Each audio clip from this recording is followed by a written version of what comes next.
शोर बंद करिए। जय जोहार दोस्तों,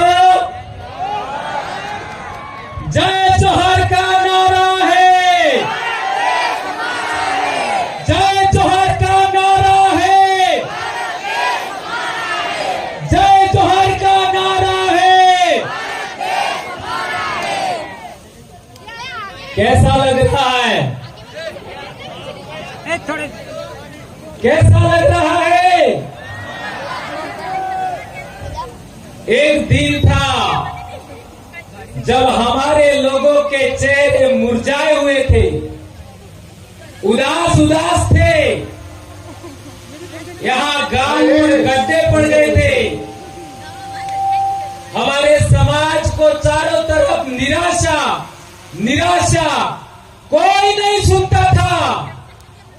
आज पालवी भीलों ने वो कार्य खड़ा किया है कि सभी लोग आदिवासियों की जय जयकार कर रहे हैं। यह है जय जोहार का नारा।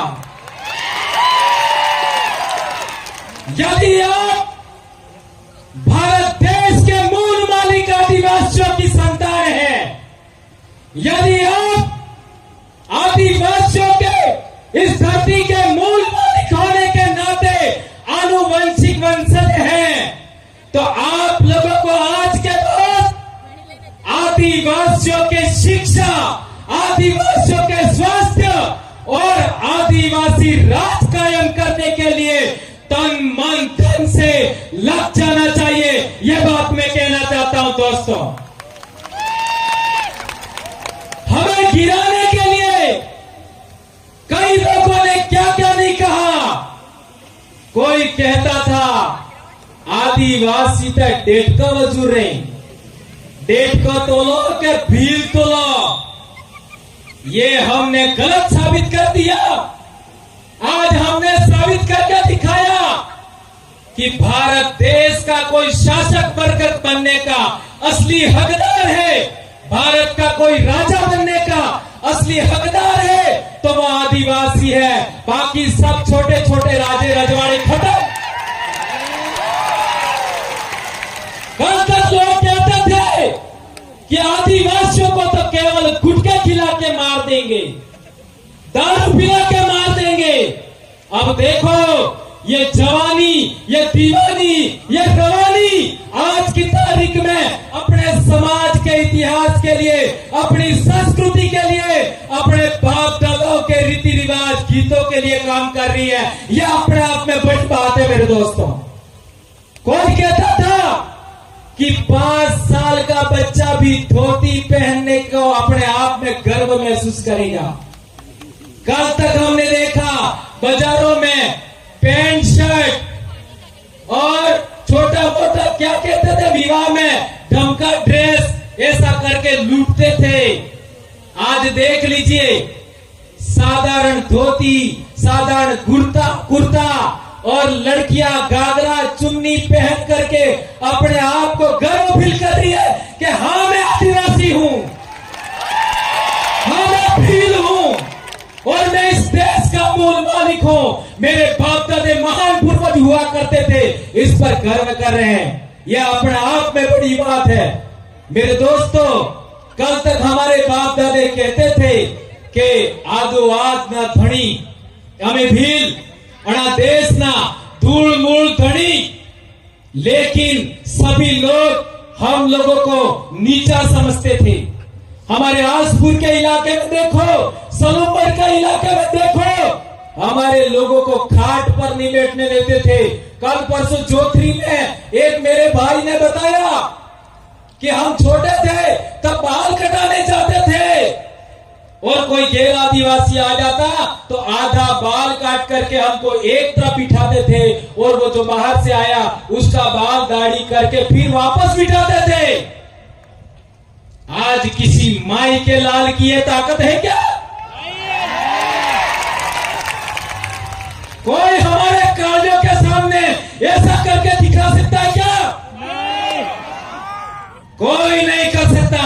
यह है असली सुरमाओं की ताकत। हमारे देश के अंदर हम लोगों ने देखा कि आदिवासी जिस बात को लेकर के खुश होता है, आदिवासी के चेहरे पर खुशी होने पर कई लोगों के पिछवाड़े में हाथ लग जाती है। हमारी खुशी रास नहीं आती। हमने तुम्हारे संगठनों में काम किया, हमने तुम्हारे धर्मों में काम किया, हमने तुम्हारी पार्टियों में काम किया, हमको तुम्हारी खुशी पर कभी कुछ नहीं हुआ और तुम लोगों को हमारी खुशी रास नहीं आ रही है। ये बात हम लोग इसलिए कहना चाहते हैं कि हमारे समाज को कई लोगों ने कमतर आंका, लेकिन धरती बीज ने खाए, धरती बीज ने खाए। एक ने एक दाड़ा कोई न कोई माई नो लाल काढ़ियो पाको थाए और अणी धरती माते उबो थाए।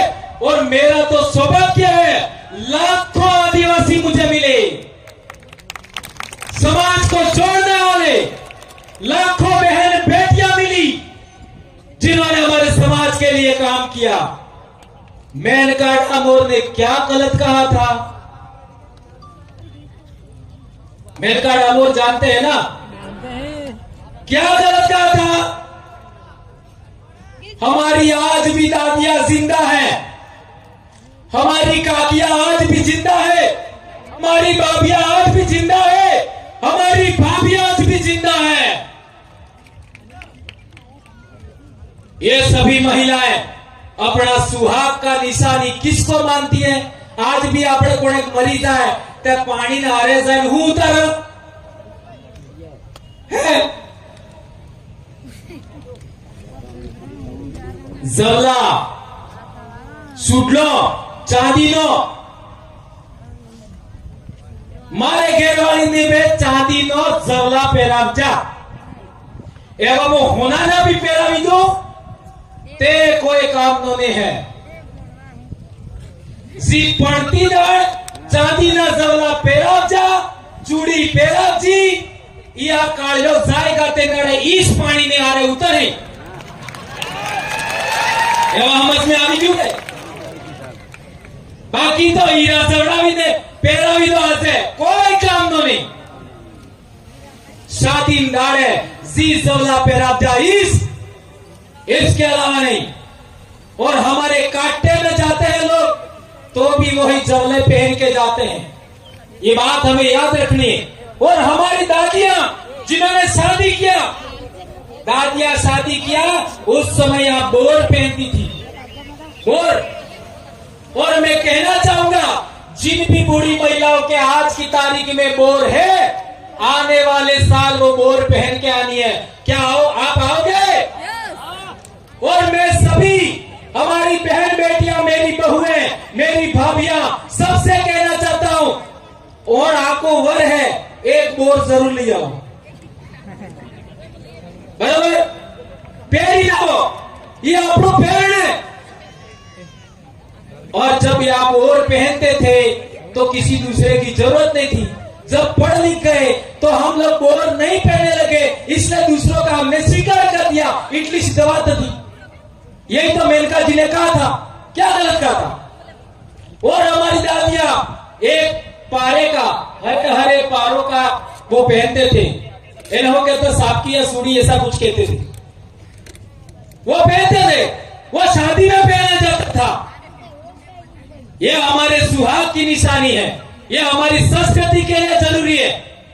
और एक बार जी कुंवर सोरे आनंद के बात सुनो, आपने लाड़ी वोर पढ़ने ते माड़वा में लाड़ी वोर ने कौन मिले?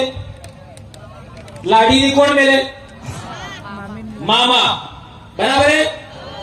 लाड़ी ने गुजरे जहां माड़वा में मेलवानो अधिकार केनो है?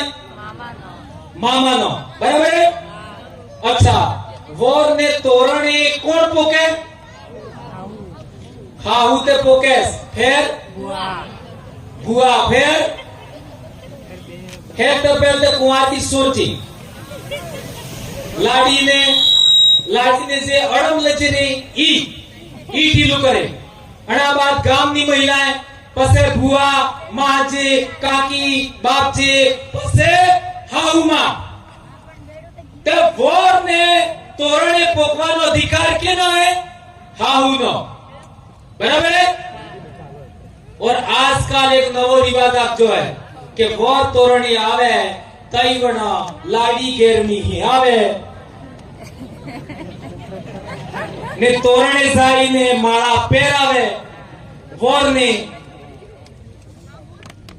मोसारी पणियो तो मार घेरवाली ना अंगली भी आटची तो सही बना आधी बड़ा हावड़ा जाता ही बना। मैंने उसको देखा भी नहीं था। आती बड़ा भुआई हावड़ा जा तई बड़ा अंगली आटची। तो सोचो यदि आज एक लड़की एक दुल्हन अपने दूल्हे को वहां पर माला पहनाती है अर्थात टच करती है तो सभी महिलाओं का, मां का, बुआ का अधिकार का हनन हुआ कि नहीं हुआ? मेरी बहनों, मेरी बेटियों, मेरी काका काकियों, भाभियों, मेरी बहुओं, यह आपके अधिकार का हनन हुआ कि नहीं हुआ? कौन कौन इस बात को मानता है कि महिलाओं के अधिकारों का हनन है? हाथ ऊंचा करके बताओ। ये मेरी बाई के महिला करावी, अरे महिला ने ये गलत ही कर क्यों करे, ये समझना पड़ेगा। सोचो आपके अधिकारों का हनन हुआ, यह कौन समझाएगा? ये बात हम बोलते हैं तो दूसरे लोग ये सोचते हैं आता है। ये आदिवासी लोग तो उनके समाज की सच्ची संस्कृति वो बता रहे।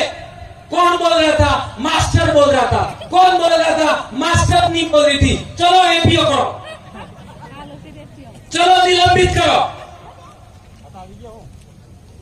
तब एपीओ करो, निलंबित करो तो अमन ओढ़ने आपको पड़तो हूं,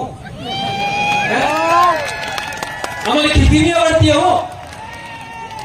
अरे हमारे बाप दादा मौका ना सोना खाई सीखा। हमारे बाप दादा के लिए हमारी भीख नहीं मांगती, के लिए क्या रोटा खावा नहीं किया, के लिए क्या आरती फिर जा हमें कालिया मरी से कहो तुम्हारी नौकरी तकी हमें पैसे ना हो और नौकरी हो तो मैं एलजीए मने हमारे समाज नो भला करो। हमारे बाप दादा मानकर मत मर जा, पांच सितरिया में मर जा, लिलुड़ी बटली में मर जा, रास्ता पाल में मर जा, तारे अपने अधिकार में जो आरक्षण तभी वो आज कर नालायकों यह अधिकार हमारे बाप दादा ने लड़के कर करके मर करके हासिल किया है। तुम क्या समझते हो उस बात को? यह अधिकार, आरक्षण का अधिकार हमें हमारे समाज ने दिलाया, हमारे वीर भक्तों ने दिलाया, संत मावजी महाराज ने दिलाया, संत सुरमाल खराड़ी ने दिलाया, संत गोविंद गुरु ने भी दिलाया और पालवी पीलों ने दिलाया है हमको। ये बात हमें याद रखनी होगी।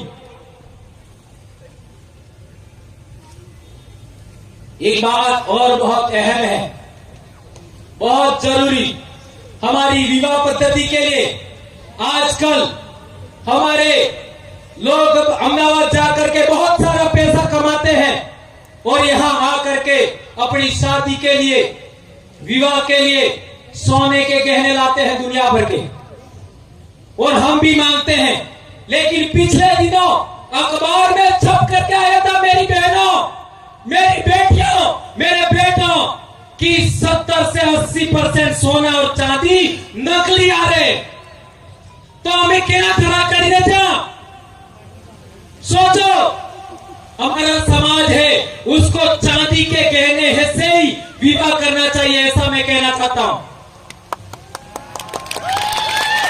मैं आप सबके सामने, इन लाखों आदिवासियों के सामने सौगंध खा के कहता हूं, मेरी बेटी के विवाह में एक भी सोने का गहना नहीं मंगवाऊंगा,